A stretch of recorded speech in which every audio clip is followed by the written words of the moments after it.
Hey everyone, आज हम discuss करेंगे issue of shares class 12th accounts में presentation of share capital in balance sheet कि हम शेयर कैपिटल को बैलेंस शीट में कैसे दिखाते हैं। लास्ट लेक्चर में हमने kinds of share capital discuss किया था, जिसमें कि हमने किया था authorised capital, then issued capital, subscribed capital, called up, paid up. ये कैपिटल हमने किए थे ना, जिसने नहीं देखा वो लेक्चर नंबर 2 देख सकता है। अब देखो कैसे बैलेंस शीट में शो कैसे करेंगे। सबसे पहले आप लिखोगे extract of balance sheet of, यहाँ पे आ जाएगा आपका कंपनी का नेम, ठीक है, कि आपकी कंपनी का क्या नाम है। उसके बाद एज ऑन, एज एट मतलब ऐसे बैलेंस शीट कब बनती है, एंड में ही बनती है ना, तो 31 मार्च मान लीजिए 2016, इस तरीके से डेट आ जाएगी। तो देखो पार्टनरशिप में क्या होता था, हॉरिजॉन्टल बैलेंस शीट होती थी। पार्टनरशिप में ऐसे होता था ना, यहाँ पे आप लाइबिलिटीज़ लिखते थे, यहाँ पे आप एसेट लिखते थे, बट ये किस में होता था, पार्टनरशिप में होता था। कंपनीज अकाउंट की बात करें तो कंपनीज में और रियल लाइफ में भी बैलेंस शीट वर्टिकल फॉर्मेट में होती है। तो जिसमें सबसे पहला हेड होता है इक्विटी एंड लाइबिलिटीज़ का, जिसमें कि शेयर होल्डर फंड्स आते हैं।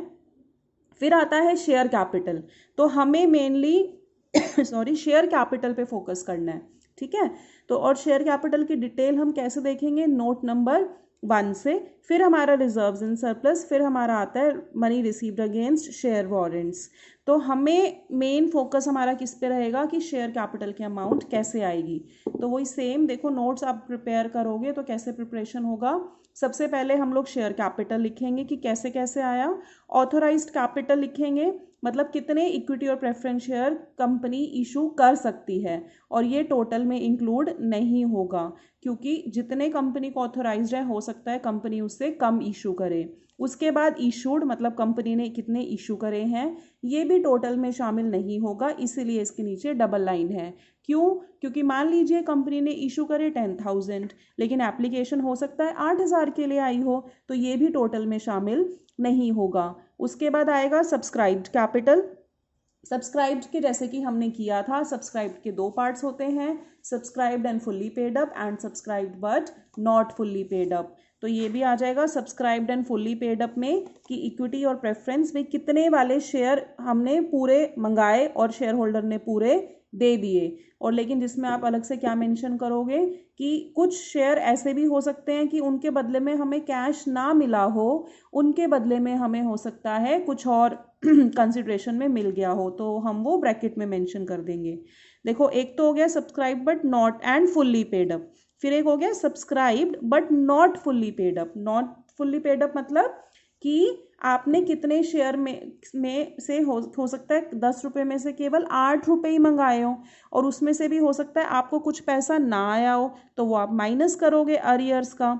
और ये ऐड फॉरफिटेड शेयर्स, ये हम बाद में अभी डिस्कस करेंगे। इशू ऑफ शेयर्स की आगे आने वाली वीडियोस में हम फॉरफिटेड शेयर्स डिस्कस कर लेंगे कि क्या होता है। तो इट इज़ वेरी इजी।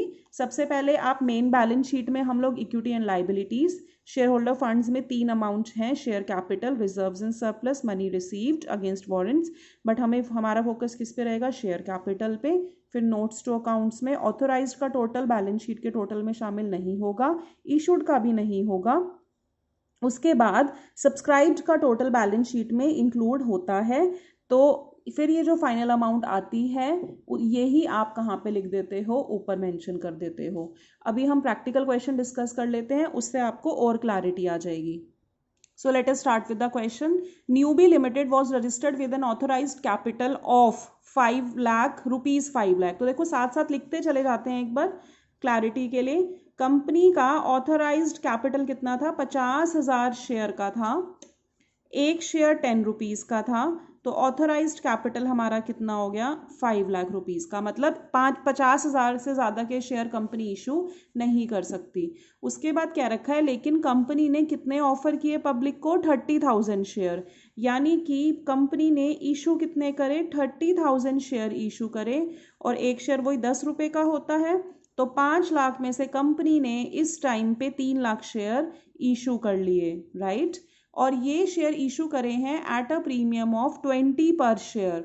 20, देखो प्रीमियम का मतलब होता है कि कंपनी की पोजीशन काफ़ी अच्छी चल रही है, तो शेयर की फेस वैल्यू तो 10 रुपये है, लेकिन हम उसको प्रॉफिट पे बेच रहे हैं, डैट मीन्स 20 रुपये का प्रीमियम पे बेच रहे हैं, डैट मीन्स हम एक्चुअली में उसको एक शेयर को 30 रुपये में बेच रहे हैं, बट यहाँ पे हम फेस वैल्यू की बात करेंगे, तो फेस वैल्यू तो 10 रुपीज़ है ना, तो इशूड 5 लाख में से आज कंपनी ने कितने इशू करे, 3 लाख इशू करे, ठीक है।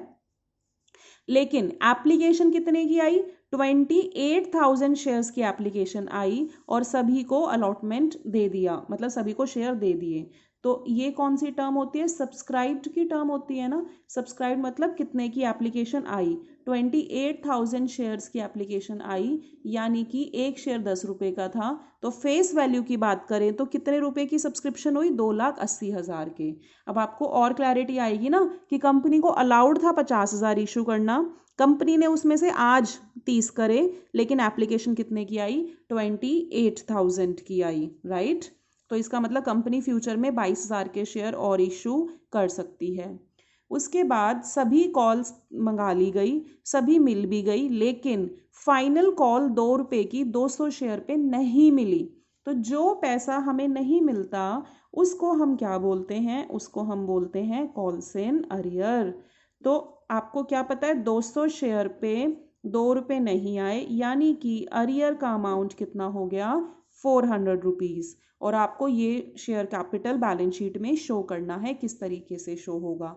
I hope I am this much clear कि ऑथोराइज था 50,000, उसमें से कंपनी ने इस एट प्रेजेंट 30,000 शेयर इशू करे, लेकिन एप्लीकेशन आई 28,000 की। उस 10 रुपये पूरे मंगा लिए, लेकिन 200 शेयर होल्डर ने, मतलब 200 शेयर्स पे हमें 2 रुपये के हिसाब से, डैट मीन्स 400 रुपये हमें नहीं मिले, तो वो हमारा कितना हो गया, अरियर। तो मैं इसको बोल सकती हूँ ना, subscribed but not fully paid up. क्यों, क्योंकि 10 रुपये के में से आपने 10 रुपये तो मंगाए, बट पेड 8 रुपये ही हुए ना, अगर हम 200 शेयर की बात करें तो, है ना। तो एक तरीके से देखा जाए तो देखो, कंपनी ने मंगाए थे 28,000, उसमें से 200 शेयर पे तो केवल 8 रुपये आए, और बाकी के 27,800 पे पूरे के पूरे 10 रुपीज़ आ गए। तो इस पे तो आ गए 2,78,000 रुपीज़, राइट। तो ये तो हो गया सब्सक्राइब्ड, सॉरी, ये तो हो गया subscribed and fully paid up, means application भी आई और सारा पैसा मिल भी गया। और इस पे 2 रुपये नहीं आए थे ना, तो ये वाला पोर्शन किस चीज़ का होगा, subscribed and not fully paid up, right. क्योंकि एप्लीकेशन आई लेकिन किसी वजह से ये फुल्ली पेड अप नहीं हो पाया। तो उसमें फिर कैसे करोगे कि आपको जैसे 200 शेयर पे 10 रुपये तो हमने मंगा लिए थे, यानी कि मंगाए थे 2,000, जिसमें से 400 रुपये निकाले थे ना, 400 रुपये नहीं आए, तो हमारे पास कितने रुपए आए, 1,600 रुपये आए। तो एक तरफ हमारे पास आए 2,78,000, एक तरफ हमारे पास आए 1,600। तो ये टोटल एक्चुअली में बैलेंस शीट में जाएगा, 5 लाख और 3 लाख नहीं जाएगा, क्योंकि एक्चुअल पैसा तो इतना ही आया है ना। तो अब देखते हैं बैलेंस शीट में कैसे शो करेंगे। देखो, तो देखिए सेम बैलेंस शीट वही बनेगी, कंपनी का नाम, extract of balance sheet as on last date हम लिख देंगे, जो भी डेट इस टाइम शायद हमें क्वेश्चन में मेंशन नहीं थी डेट। पर्टिकुलर्स में equity and liabilities, share holder funds में पहला पॉइंट शेयर कैपिटल हमने लिखा नोट नंबर 1, क्योंकि हमें नोट 1 से मिलेगा। प्रीवियस ईयर की कोई भी इंफॉर्मेशन हमें नहीं है, तो हम इसको खाली छोड़ देंगे। यहाँ पे रुपीज़ और लिख देना, क्योंकि सारी अमाउंट रुपीज़ में होंगी। अब ये अमाउंट कैसे आएंगी, नोट्स से। तो ये नोट नंबर 1 में देखो, पहला हेड शेयर कैपिटल, फिर ऑथोराइज्ड, कंपनी को ऑथोराइज्ड कैपिटल कितना था, 50, कैसे लिखोगे, 50,000 शेयर्स ऑफ ₹10 ईच। तो कितना अमाउंट आ जाएगा, 5 लाख आएगा, बट ये टोटल में इंक्लूड नहीं होगा, एज टोल्ड अर्लियर। ऐसे ही इशूड, कंपनी ने इशू कितने करे थे, 30,000 शेयर्स ऑफ ₹10 ईच, 3 लाख, लेकिन ये भी टोटल में इंक्लूड नहीं होगा, तो इसलिए हमने डबल लाइन खींच दी। फिर सब्सक्राइब्ड में 2 पार्ट्स होते हैं, subscribed and fully paid up and subscribed and non fully paid up. तो subscribed and fully paid up हमने कितना देखा था, ये देखिए, subscribed and fully paid up 27,800 shares आए थे, 28 में से हमने स्प्लिट अप करा था ना, 27,800 शेयर 10 रुपये का एक, तो ये तो हो जाएगा subscribed and fully paid up.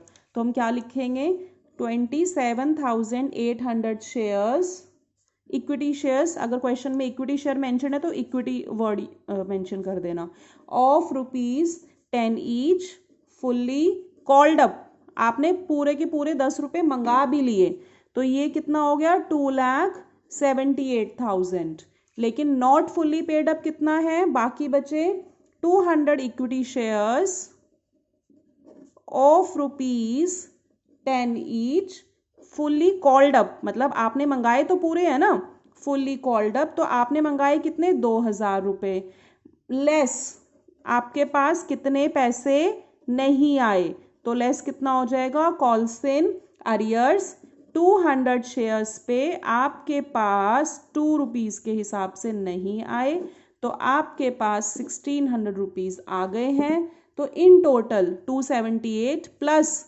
1,600 कितने रुपए आ गए, 2,79,000 रुपीज़ आपके पास आ गए हैं, जो आपके टोटल में इंक्लूड होगा और वो ऊपर भी शो हो जाएगा। तो इट इज़ वेरी इजी, दिखने में डिफिकल्ट लगता है, कुछ नहीं करना, ऑथोराइज्ड इशूड इनके टोटल शामिल नहीं होते, बस सब्सक्राइब में आपको ये देखना है कितना पैसा पूरा मंगाया था और आ भी गया था तो वो फुल्ली पेड अप में, कुछ अरियर है या कंपनी ने कुछ ही पैसे मंगाए हैं तो वो किस में आ जाएगा, नॉट फुल्ली पेड अप में। ओके, नेक्स्ट लेक्चर में हम लोग जर्नल एंट्रीज वाले क्वेश्चन से स्टार्ट करेंगे। Thank you so much for watching.